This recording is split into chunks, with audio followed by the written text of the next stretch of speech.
So we are recording this session.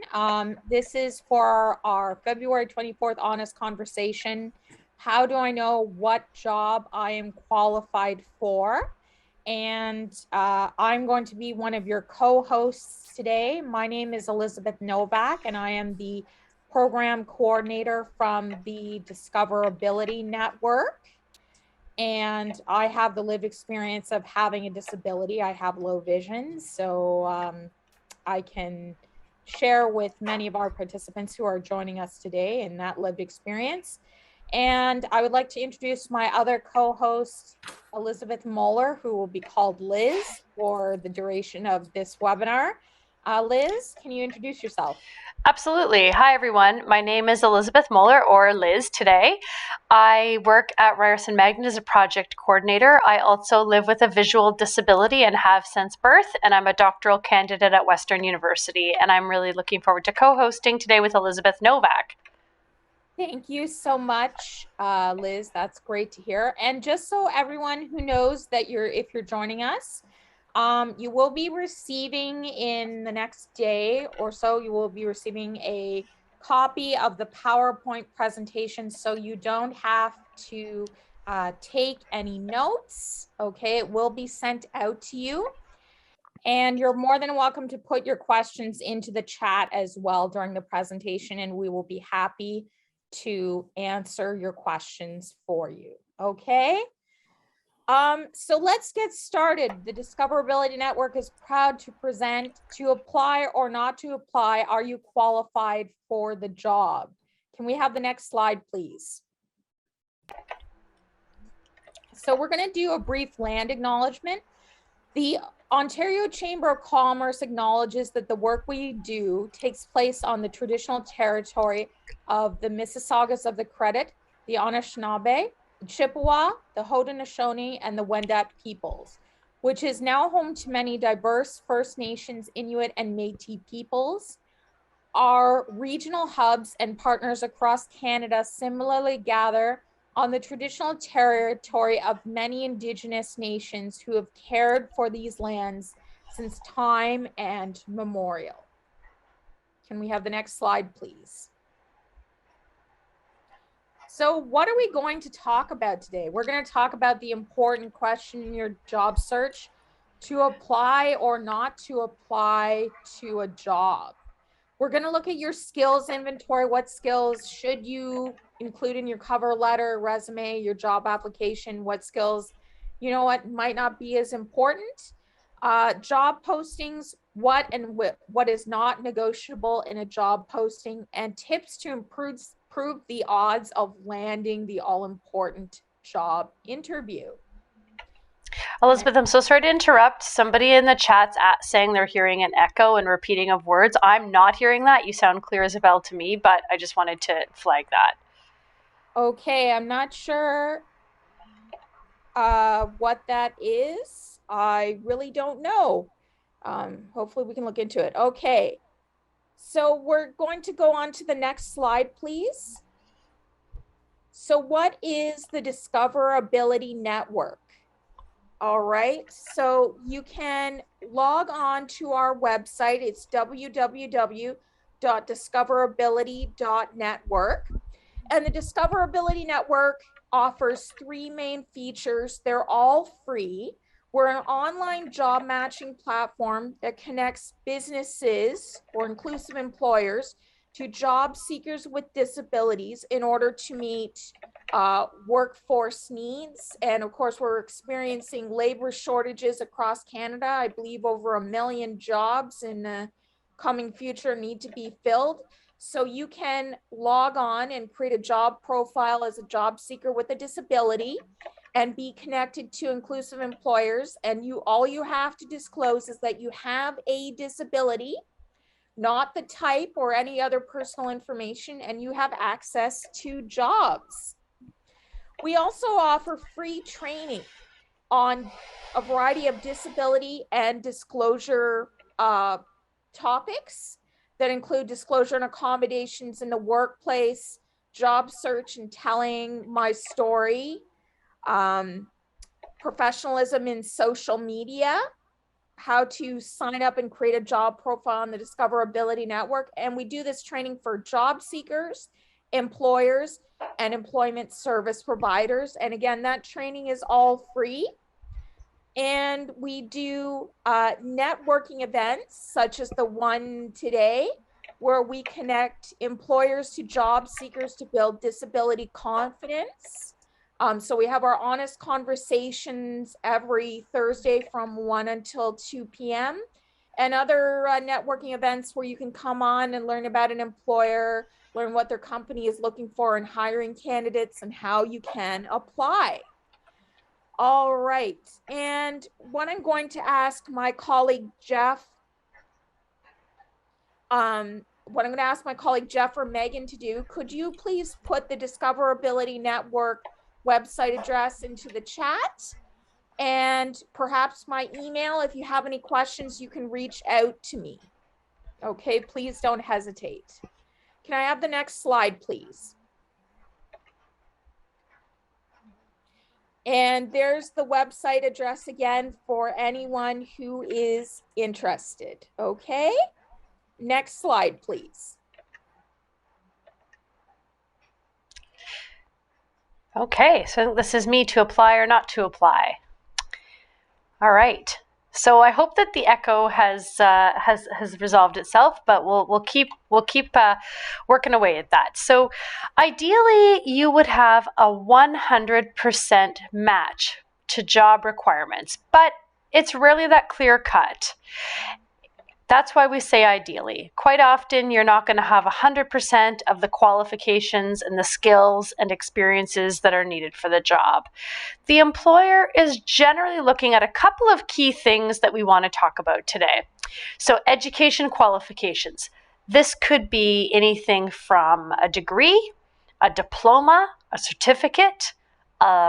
It could even be like an online training course that you take. There's lots of those, especially with COVID. Many of them are free. So like a Microsoft Office certificate.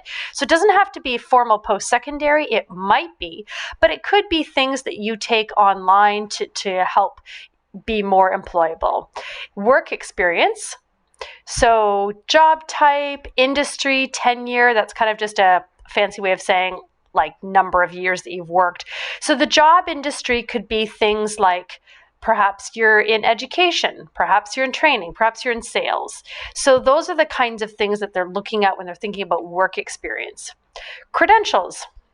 Certifications. This is kind of like education, but it might be something like if you're a teacher, you'd have a certification to teach in Ontario.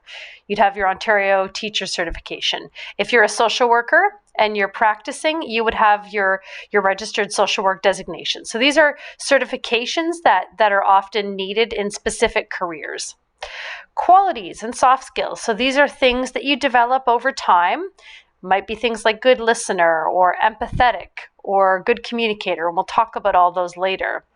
So where is there flexibility? Because you might be thinking, well, boy, you've read off a pretty long list. So where is there flexibility and where is there not? So we'll go to the next slide.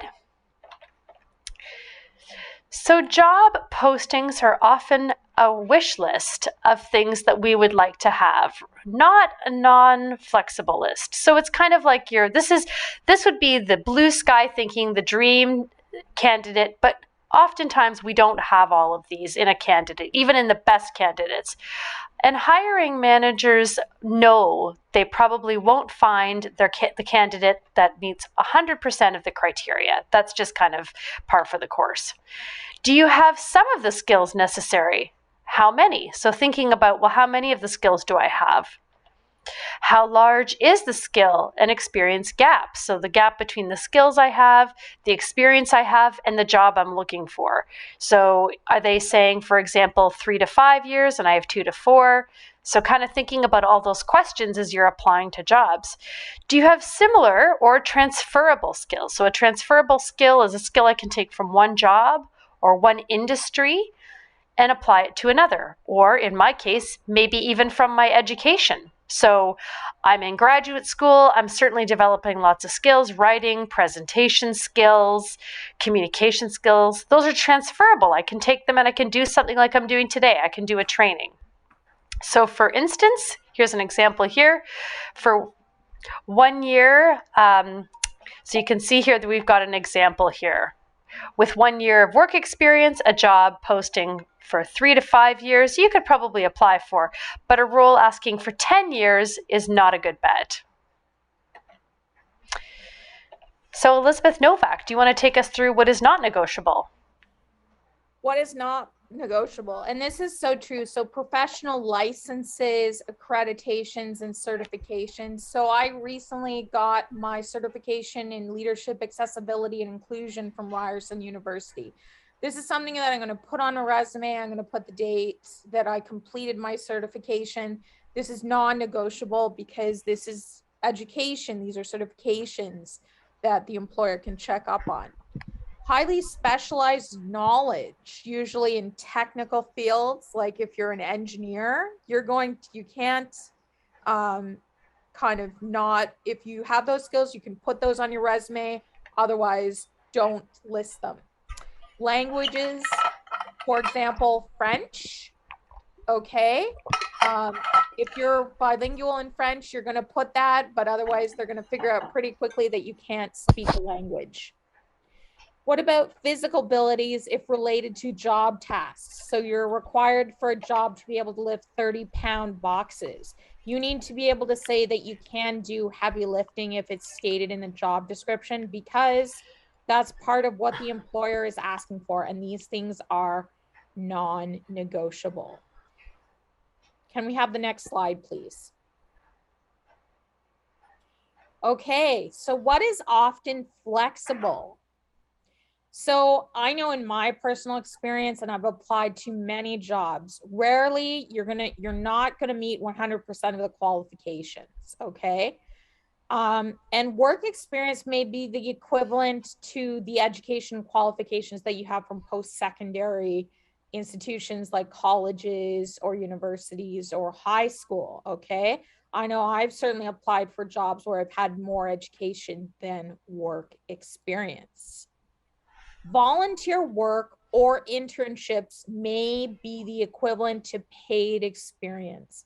I think I've heard a lot of people in the past say, oh, well, I don't have any work experience. I've just done a lot of volunteering.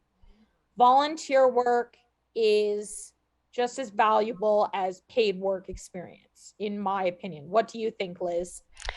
I think that's a really good point. And I think that if you don't have a lot of paid work experience for whatever reason, it's okay to put, and in fact, I encourage you to put volunteer work on your resume. It's still work. You still had to show up. You still had to complete tasks. You gained skills. You gained experience.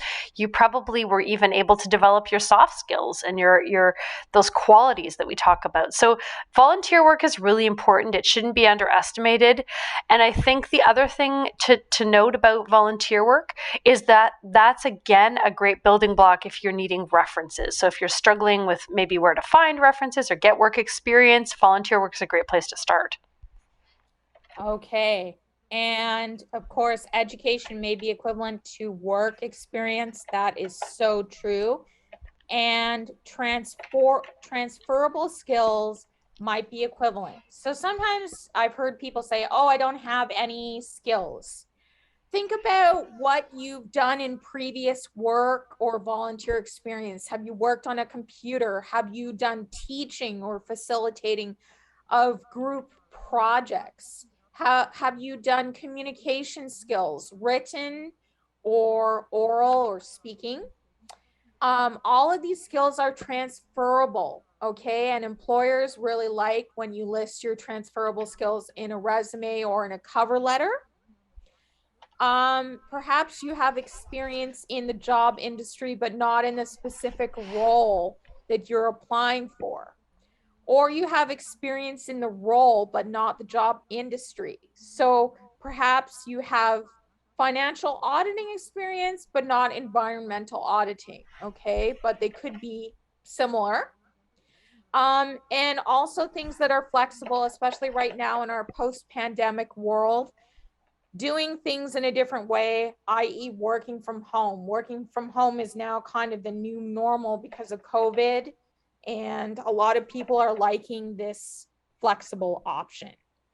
So does anybody have any questions about what is either flexible or not flexible in doing a job posting?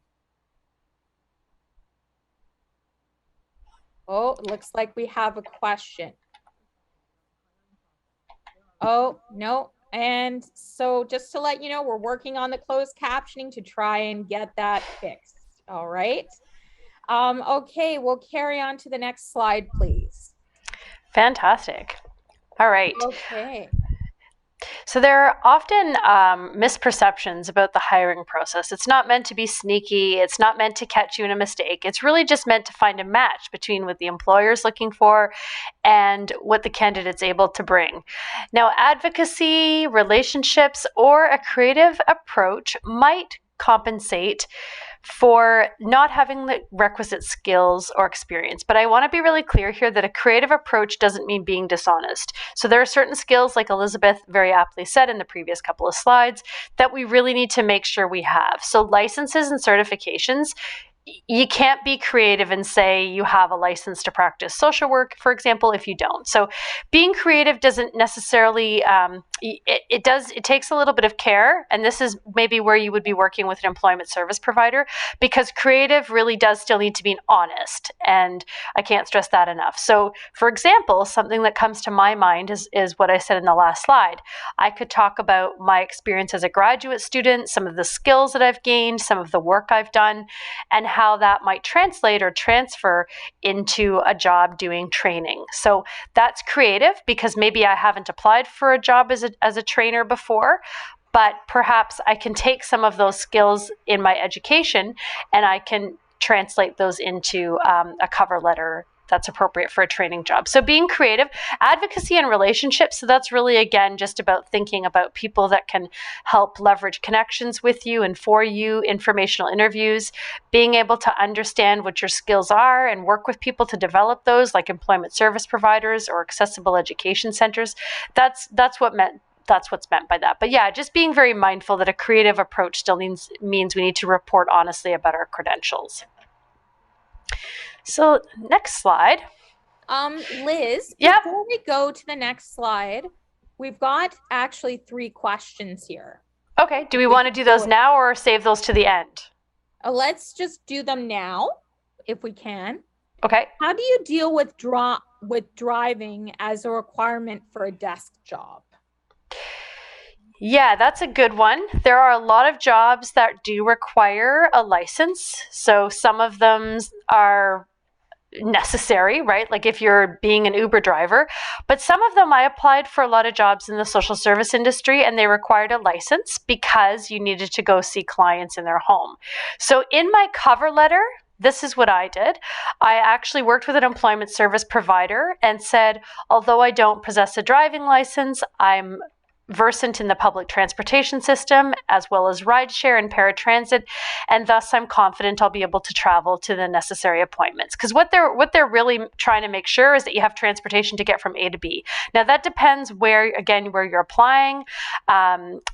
But depending on why they're asking for a license, there may be ways that you can show that you have other means of transportation, but it would really depend on what the job is. And that's something I would encourage you to talk to a career counselor, employment service provider about, and really think about, like, what is the essential requirement? So if the essential requirement is you're in a social service work position and you need to be able to travel to your appointments, it doesn't matter how you get there, but it matters that you do get there and you get there on time. So that's how I've handled that one in the past.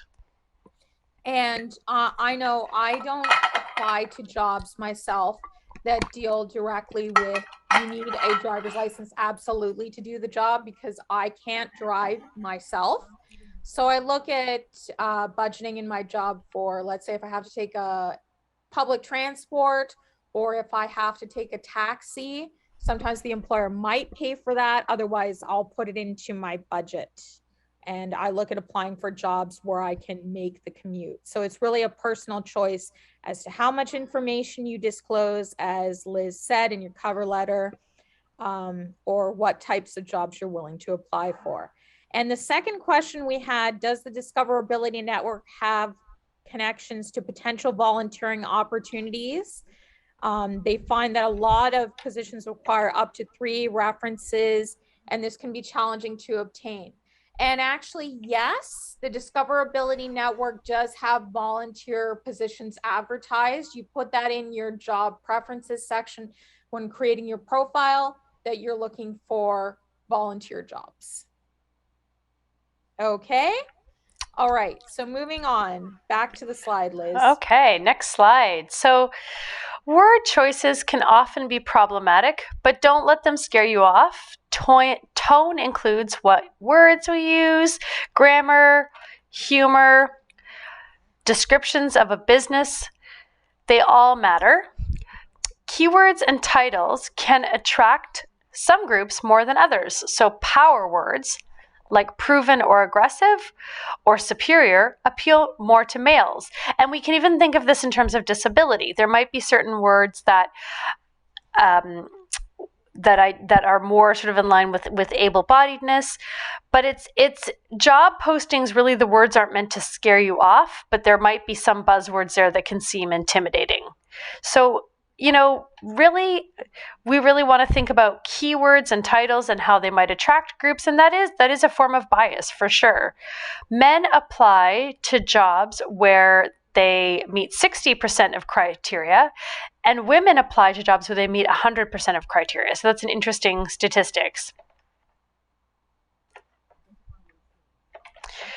So Elizabeth Novak, do you want to talk about identifying your skills? Yes, next slide, please.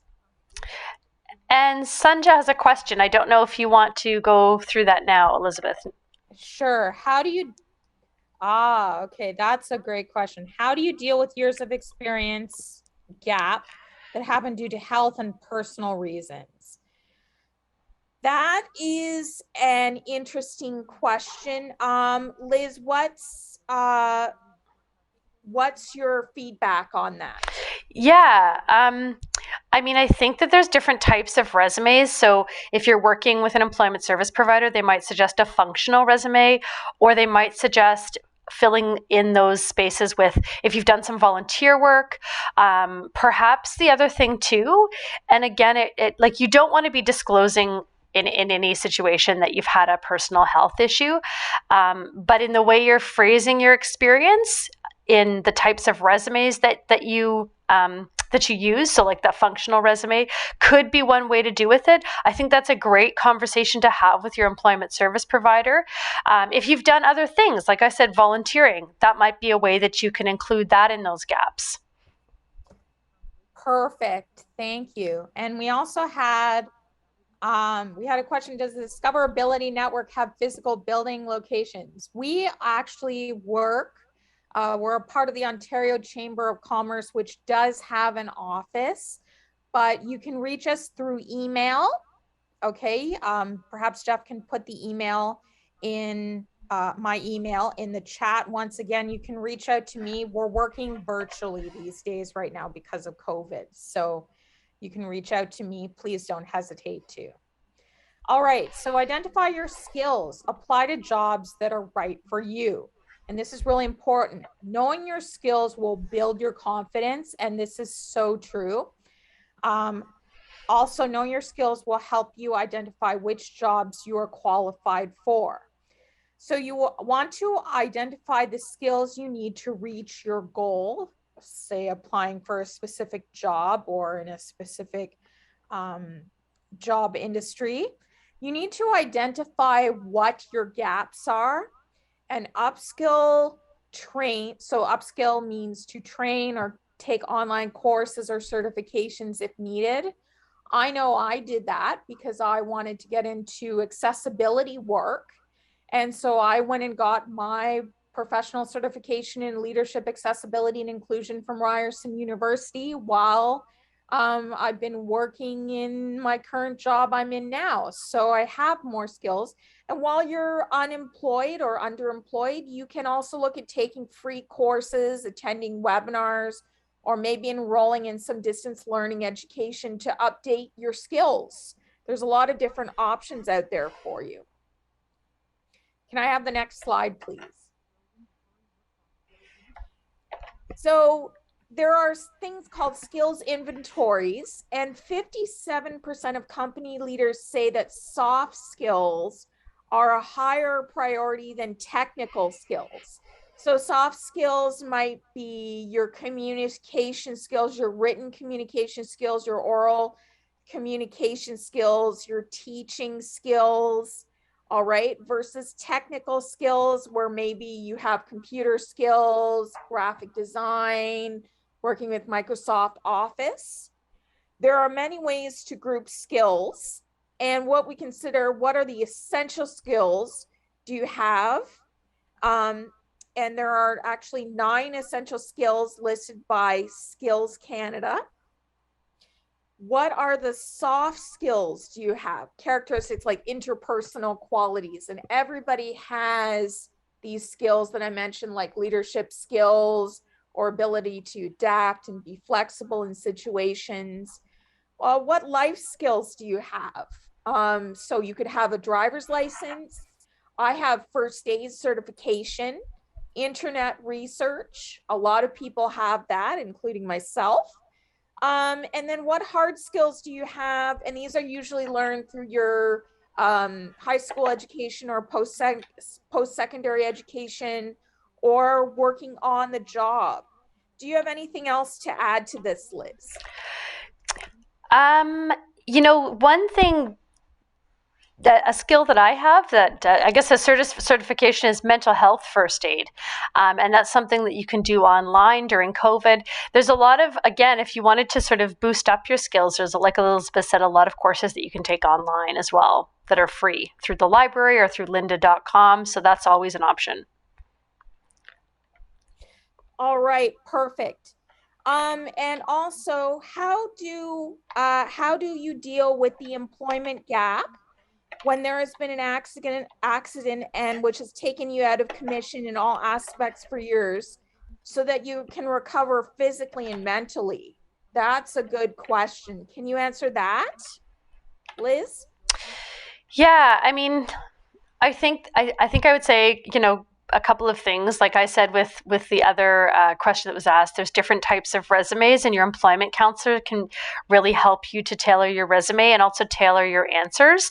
Things like the Align assessment, which we'll talk about in a little while, will help you be able to talk more about your soft skills and personality rather than maybe focusing on those gaps.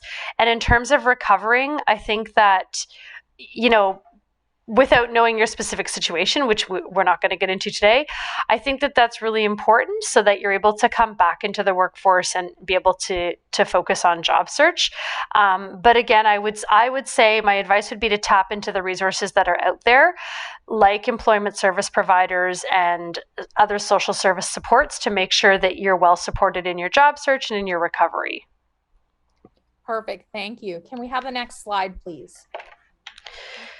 So we want to create a skills inventory. So when we think about that, we can think about business skills. We can think about communication skills. So that could be things like writing, presenting, reading, even data analysis. Creative or artistic skills. So maybe you're somebody that's really good with graphic design. Maybe you're someone that's really good with sound editing or video editing. Those are both very common now that we're doing everything online. Maybe you're someone that does it really well with recording and then being able to edit that out. Document use. So that's not just, Word, but it could also be things like creating PowerPoint, creating PDFs, being able to do really nice things in Photoshop. Management skills. So managing people, managing projects, managing stakeholders, managing funders, could be any of those things. Number skills. Sometimes you'll see these called numeracy skills, but it's just, are you good with math and numbers and budgets? People skills. So that's kind of anything to do with relating to others. So do you listen well? Are you able to coach? Are you able to develop leadership skills in others? And do you have them in yourself? Are you self-management skills? So again, this is kind of just looking at how do we manage ourselves in relation to others, in relation to time, in relation to our workload. Technical skills. So again, this is kind of a little bit of overlap, but again, things like even being able to manage doing things like a webinar, or doing things like developing PowerPoint slides, or being able to host an event and do all the moderating. So those are all technical skills. So essential skills, and we've got an indicator here, which you can see on the screen, and we'll have that when we send out the slides, you'll see that. And I think Sanja has a question. Yes. Does the Discoverability Network have a list of employers who consider candidates from OCC Discoverability and give the candidates who are part of your network an opportunity to work and learn and train while on a job through a paid salaried job? So I think I understand what you're saying, Sanjay. So our with the Discoverability Network, we have employers that advertise jobs with us. We don't provide paid like internships or training. We do have funding to cover for certain employers transportation costs, but we don't really actually have like a stipend or a bursary or paid positions that the OCC funds directly. And Discoverability, okay? I just want to point out on the slide here, Align. This is another great way to find out about those soft skills, those qualities, the personalities, attributes that make you you. So there's a couple of links on this slide that I just wanted to point out. And we'll go now to the next slide. So identify categories and then subsets and then be specific. So we kind of talked a little bit about this in the last slide, but communication. So what does that mean? It could be active listening, which Elizabeth and I are doing today by presenting the information, listening to questions, being able to give back answers. Nonverbal communication, and this I understand is tricky with certain types of disabilities, mine included, and it's certainly tricky online, but this is things like eye contact, being able to lean in when you're listening, not crossing your arms, all that kind of good stuff. Feedback. So this is giving and receiving feedback. So this isn't just about being able to give feedback constructively, but also be able to take feedback and accept it in the merit for which it was given. Definitely a skill you'll learn if you go to grad school, let me tell you. Presenting. So this could be to a large group, a small group, different ways of presenting information. That's all presenting. Teaching and training. Facilitating groups. That's a little bit different than presenting because you're generally eliciting more feedback from the group. It's a two-way dialogue, or it's bi-directional, as opposed to this, which is mostly unidirectional. We're coming at you with the information. Arbitrating. And that's it for that. And I think there's one question, and then I'll let you go over to the next slide, Elizabeth. Do we have employers? Are the Discoverability Networks in Ontario? Because the person asking the question is in British Columbia. So I'm going to tell you this. Most of our employers are in Ontario, yes. But when you join the Discoverability Network, you have access to the Magnet job board. And Magnet is a partner job board that we work with, and they have their nationals. They have jobs across the country, I believe. Is that correct, Liz? Yes, that is correct. Okay. And you also have access to the Canada Job Bank on the Discoverability Network. So although most of the employers on the Discoverability Network are Ontario based. And then we had another question. Do the companies and employers prefer the resumes or over the cover letters, or do you need both of them at the same time depending on the job position? I'm going to say you need both. You need a cover letter and you need a resume tailored to every single job position. And is there something similar to Discoverability in BC or other provinces? There actually is. There's something called ODIN, Ontario Disability Employment Network. They are another national job board. I don't know too much of the details about them, but you can look them up. And I just wanted to say though that Magnet's job postings, they are like you can, if you're in BC, you can sign on to Magnet and get postings for BC. Absolutely. So we'd love for you to sign up with the Discoverability Network and with Magnet. They're really great job boards and they can help you in your job search. Okay, moving right along to the next slide, please. Okay, so you want to review job postings and match them to your skills and qualifications. So this is really important to know. Recruiters use a checklist to screen for candidates. They use automated software as well to look for keywords in your cover letter and your resume.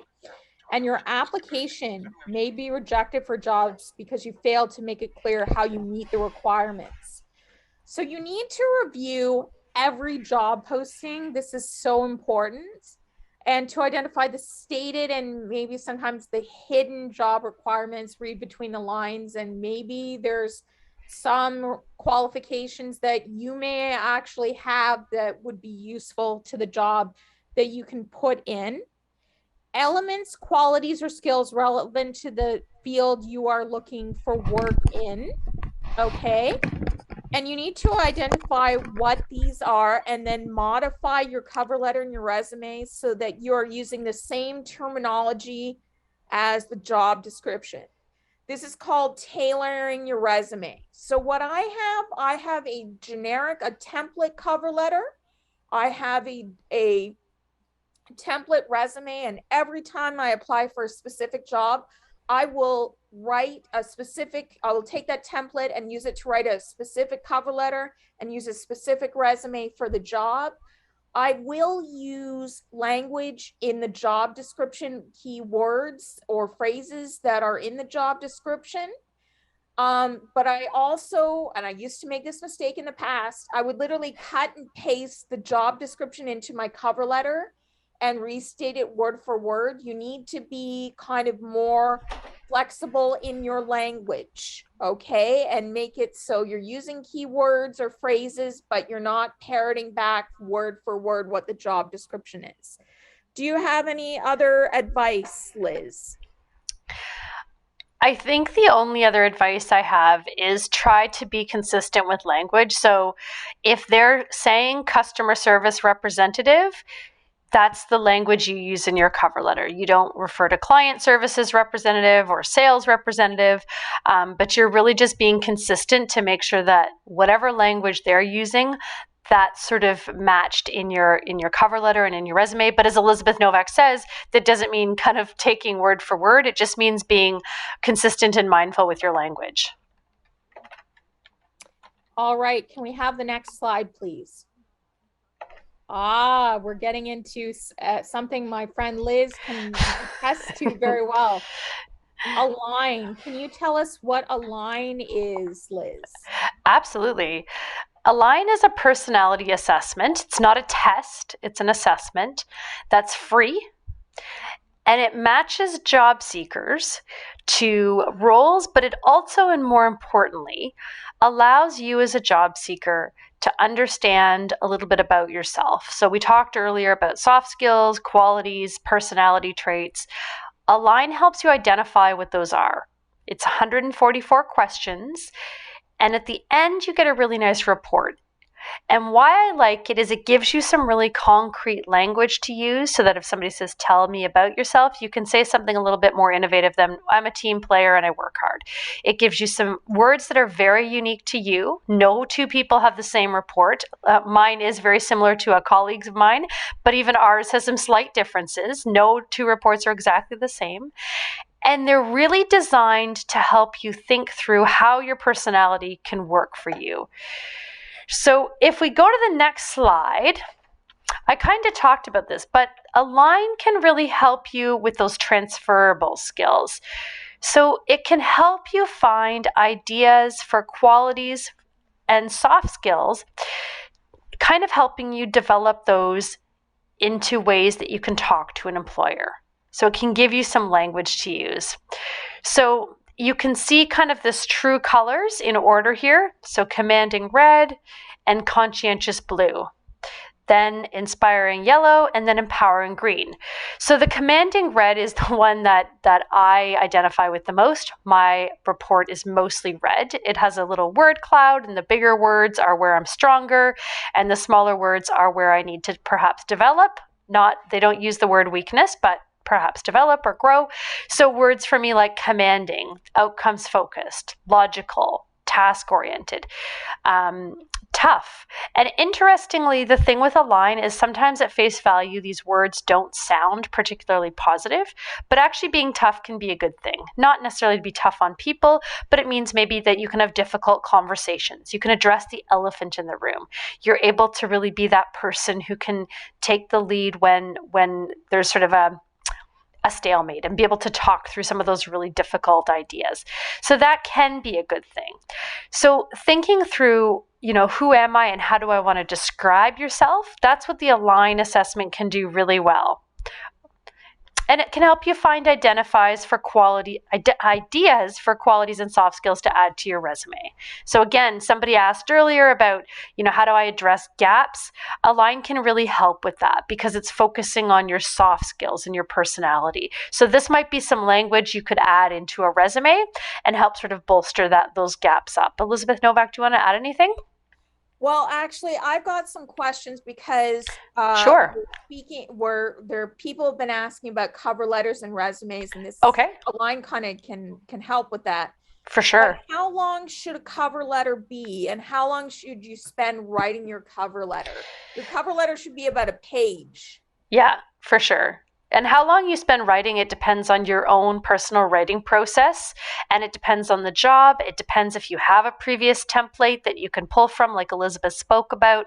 It depends on whether the style of cover letter is new. So maybe you're trying a new style of cover letter that you've never done before because of the type of job you're applying to. So a recent cover letter that I did, I actually embedded links from content I had written into the cover letter because I wanted to showcase my writing skills that was appropriate for that job. I'd never done it before, so that was going to take me a little bit longer. So that's a tough one to answer. I think for me, because I have templates for my cover letter and resume, to get a good cover letter out and to get a resume done, it takes me like an hour to do both. But that's because I have templates and I've got years of experience of cranking out cover letters and resumes. And we have another question. Why do you often need to have both the resume and cover letter? How do you tailor each resume and cover letter to every different position? That's kind of a hard thing to get into at this time. You can actually go to a good, that was our third question. Where do you go to find templates of cover letters and resumes? You can do a Google search for those.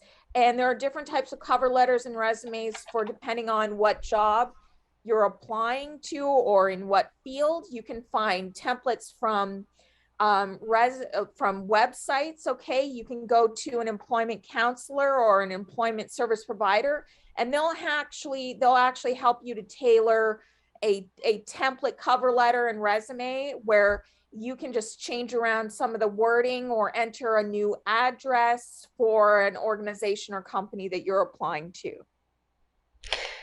Yeah, and I think just really briefly, the why is like it's different ways to tell your story. So the resume typically lists the jobs you had and maybe some of the top, skills that you acquired or the top tasks that you performed in that job, right? Whereas your cover letter lets you tell the story. So on my resume, I might say I'm a PhD student and maybe list 3 skills or 3 tasks that I did as a PhD student or that I completed. But then the cover letter is where I tell the story. Like, was there a project within that I was really proud of and that relates to the job that I'm applying for? That's true. That's true. And we actually have Irina has a question. She's got her hand up. Can we answer it? Yeah, for sure. Unmute Irina so she can ask her question. Oh, sorry. I thought you meant, do we have time? But yes. Just let us know when she's been unmuted. Hi there. I'm unmuted now. Okay. Thank you. Oh, that's the first time I couldn't unmute myself. Thanks for unmuting me.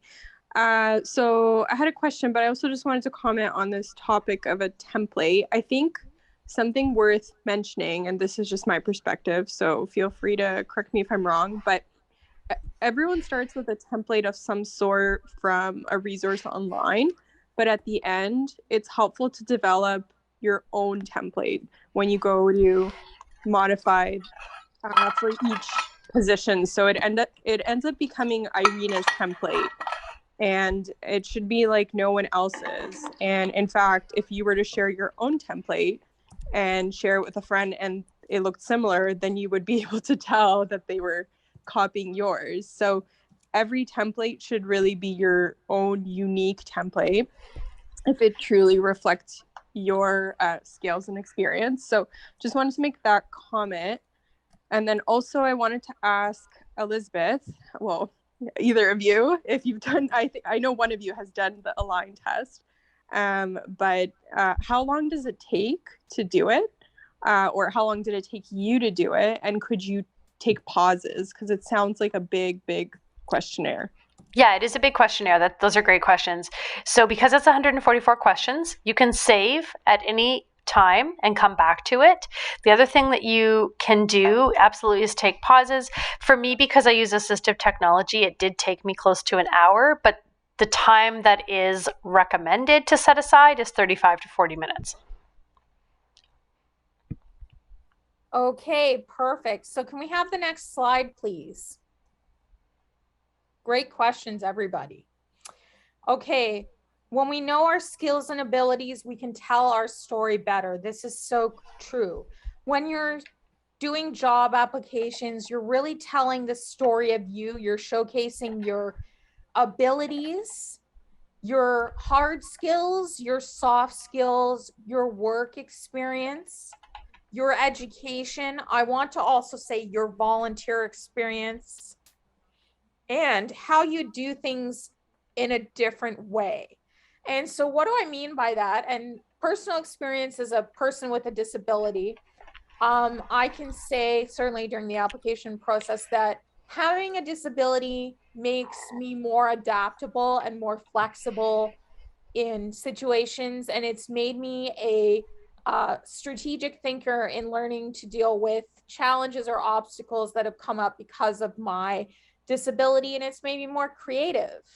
So I may do things in a different way when I work, but I still get the job done. Great. Excellent. All right. Can I have the next slide, please? So just to think a little bit about disclosure, and I know this has come up a little bit about this topic today. So what is disclosure? So disclosure is talking to an employer or an HR representative, or if you're in school, it could be an accessible education provider or a thesis supervisor, an instructor, about the changes or the modifications that you need to do the job or the adjustments that you'll need to do the job or to participate in an interview. And these adjustments and these changes are called an accommodation. Disclosure is so that's when you're telling others what changes you might need to do the job. Disclosure is not sharing your personal diagnosis, your health condition. It can make people uncomfortable when you do this, and it isn't relevant. So for example, myself, I don't need to tell people the name of my eye condition. I just need to say, in order to do this job, I'll require a screen reader. Here are a couple of examples and a braille display. If I'm participating in an interview, I might need the accommodation of bringing in my own laptop because it has software that I can use that's adapted for my specific visual disability. But I'm not getting into details of what my disability is. It's not necessary. And that's really important. It's really important to know what you need. It's important to understand the accommodations you need so you can have those really productive conversations about disclosure. Another example from my school work is alternate format textbooks. So being able to say to a supervisor, could you please email me the book or the paper I need to read? I can't read it in print. So I'm not getting into a disability. I'm just saying, here's what I need. Here's the accommodation. And here's what I'm going to need to do the job. Here's the adaptation here's the adjustment, here's the change. And I think we have some questions before we go on to our next slide. We did. I'm looking for a position in video editing. I'm proficient in Premiere Pro. What should I say if they ask me if I'm proficient with other Adobe programs that I am not proficient at? So I think my personal feedback would be state what your software programs you're proficient in. You should never lie in the application process to say that you're proficient in skills that you're not proficient in. Say that, I would say certainly that you're willing to train, do training for work to get the skills upgrades as needed. And certainly you could look into doing the training to update your skills gap while you're looking for work as well. And then we have the question, do you need an eye doctor's note for accommodations? You might need to provide a doctor's note for accommodations. I had to do that with one of my jobs. It really depends on what the employer wants. They have the right, they can ask you for a doctor's note. Yeah, and certainly in any kind of educational institution, that doctor's note or that letter sits with the accessible learning services. It does not go to your professors. Your professors just know you need an accommodation. So my professors know I need things sent electronically. So that means over the computer instead of print. They don't know anything about my disability or my condition. However, in order to best provide the accommodations I need and make sure that I have the supports I need, the Accessible Learning Center does have a doctor's note and a form that's filled out. So that it really does depend, but I think we've got another question here, Elizabeth, too, about how would disclosing a diagnosis make an employer feel uncomfortable? It can make things disability centered. It can really make them, I think it can make them feel uncomfortable because then you get into the medical reasons for your diagnosis and it's just too much information to know. It's inappropriate. They don't need to know the specific medical diagnosis of your disability. Okay, I have sometimes, if I felt comfortable sharing with an employer, I have shared that I have low vision and I require this assistive technology. And sometimes when I'm really comfortable with an employer, I might say I have albinism. That's a personal choice that I have made. You make the personal choice as to whether to disclose the fullness of your disability, but it can be overwhelming to an employer, and an employer does not need to know that information. And then we have time for one more question, and then we're going to keep moving on.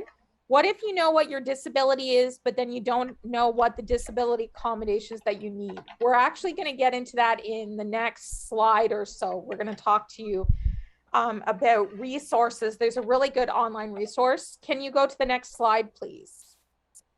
Okay, so we're going to decide whether or not to disclose, and you have to practice this. This comes with experience.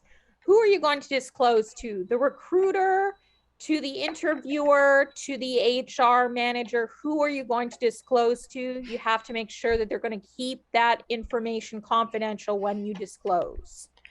So how are you going to disclose? You can share that you can do the job, but that you will need changes or accommodations to do the work.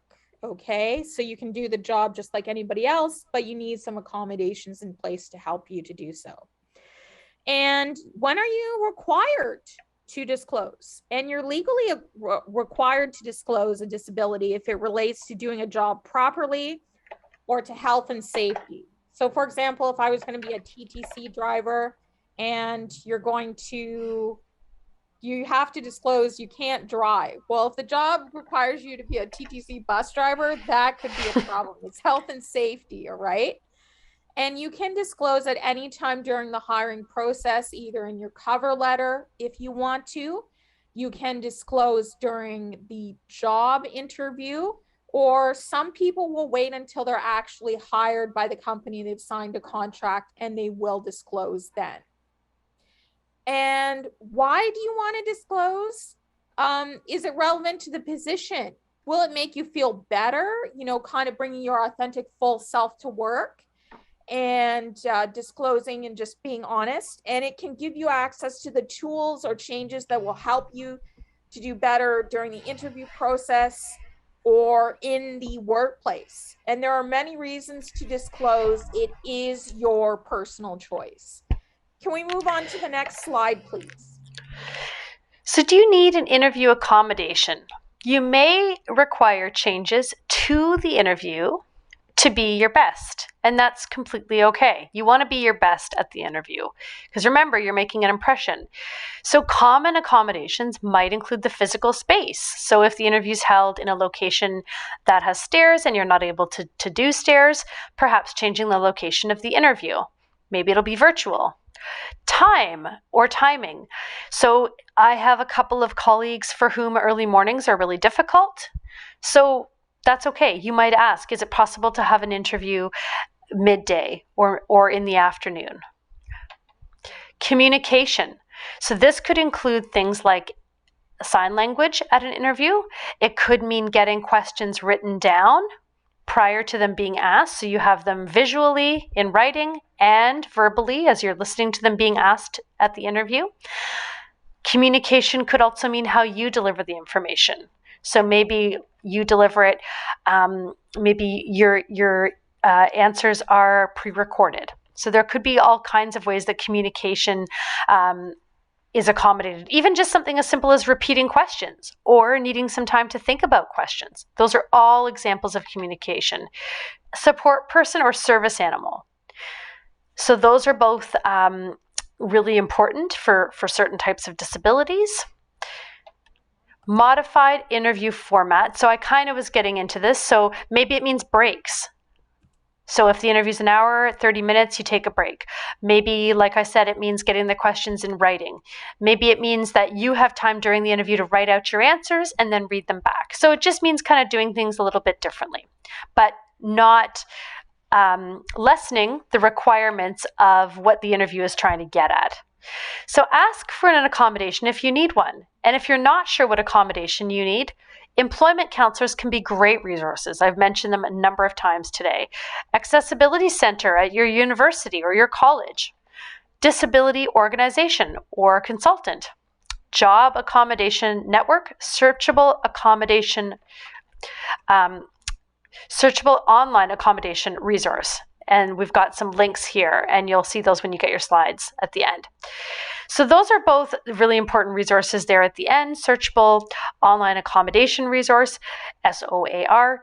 That's a great resource. You're able to go in, you can punch in things like low vision or dexterity, and it will give you examples of accommodations. So if you're not sure, this is a great tool to use to kind of get a sense of what might be some accommodations that I could use or that I could try.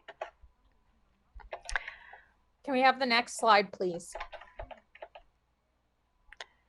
And I think we'll just briefly mention this slide because we're in the interest of time. Absolutely. So accommodations are not extras.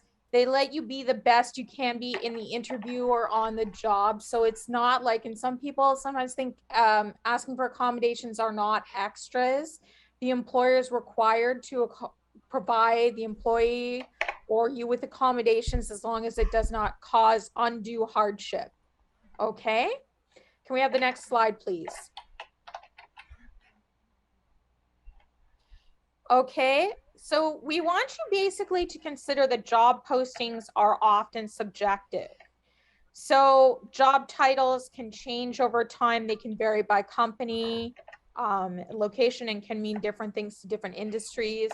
And job descriptions are often accumulations over time of tasks and responsibilities from similar job postings.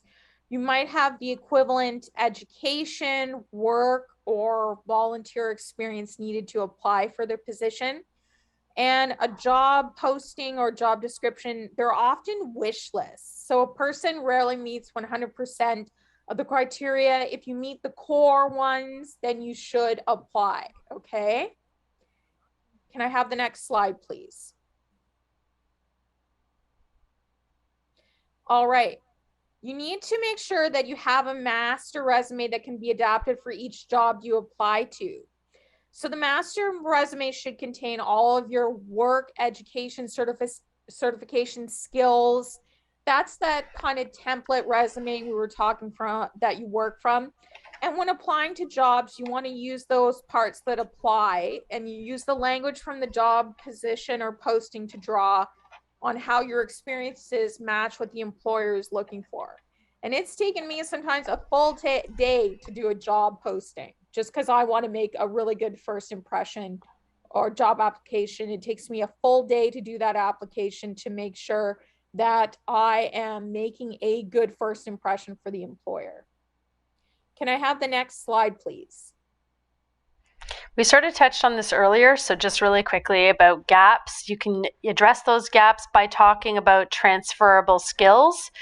You can also talk about what skills and experience you want to gain, what skills and experience you have. And you can also talk a little bit about desires for skills in the interview, but don't call it a requirement. And a strong reference or referral can assist when you have gaps. And we've got some stats here. All right. Can we move on to the next slide, please? I think it's really important to say you need to build a network. They can refer you directly. So a network can motivate you to search and can be a morale booster during a time when job searching can be very isolating. You can learn about job openings in the hidden job market. Sometimes more than 80% of jobs are in the hidden job market. You can get feedback on what the company is looking for. You can ask for informational interviews to learn about what the employer is looking for. And can we move on to the next slide, please? And you want to apply to companies that value inclusion. That's not always possible, but it's ideal if you can. So the Discoverability Network is disability specific. You can work with an employment agency or with an employment service provider that has connections to companies that support persons with disabilities, and companies with diversity programs that advertise they are open to hiring persons with disabilities. You can also attend disability and networking events, and you can have recommendations from interviews and through networking for jobs to apply to. All right, can we have the next slide, please? All right, we're at the end, so perfect. Key takeaways. Job postings are subjective and are often wish lists. I cannot emphasize this enough. Apply if you meet the core competencies. Identify and know your skills. Know the story of you, what you're good at, okay? You want to tailor your resume and cover letter to each job and bring your authentic self to your job search. Decide if and when you will disclose. It is your personal choice. And you need to be kind to yourself because job searching can be frustrating. I know from firsthand experience that can be true.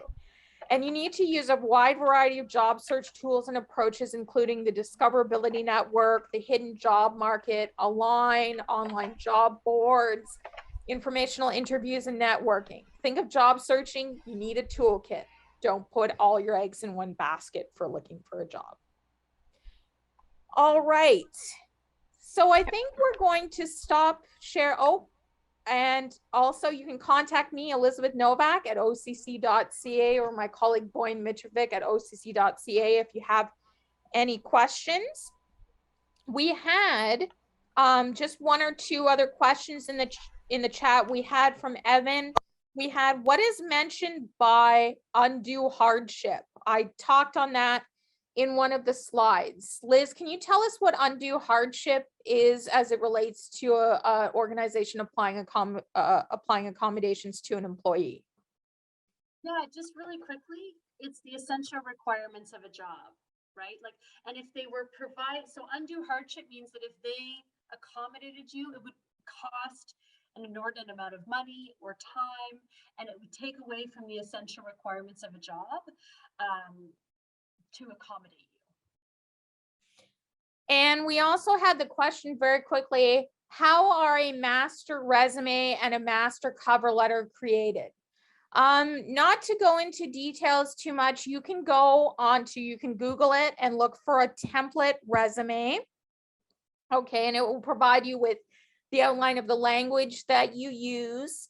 And then you can enter things in there like who the cover letter or the resume, you can enter for a resume or let's say a cover letter per se.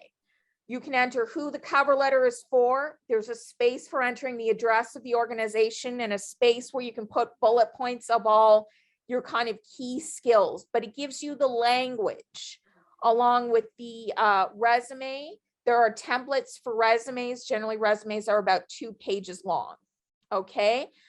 You can also contact an employment counselor and an employment service provider, and they can go through how to create a master template cover letter and a master template resume. That's a whole other thing to get into on another call. It's quite not quite a thing. It's a process to get one done, but once you do, you're good to go. You can tailor them for every job posting. Okay. And then one other question, what should I say if someone says that I don't look like I have a disability? Should I tell them about my disability? I am autistic. Liz, what do you say to that? Yeah, really quickly, I think it's going back to accommodations. It's not about, you know, a specific disability. And so I think that would depend on who it is that says that. I think if you're dealing with a hiring manager who says that, that's when then perhaps, you know, bringing in medical documentation to support the need for an accommodation is really important, and working with your HR resources team. But I think, again, it's the focus on the accommodation, not whether you have a specific disability. All right, so we're going to conclude this this webinar.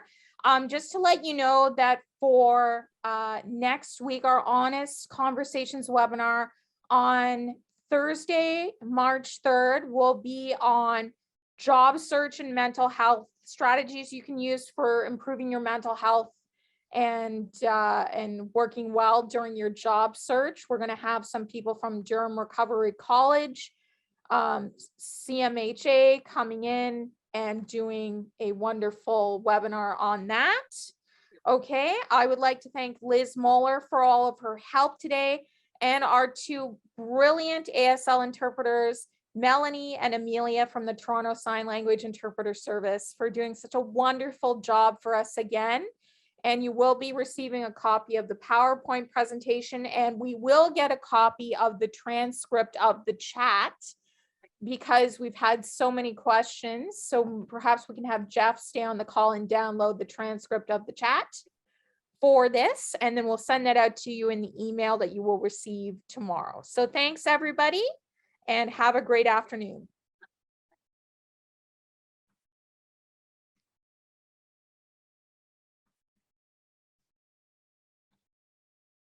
Okay.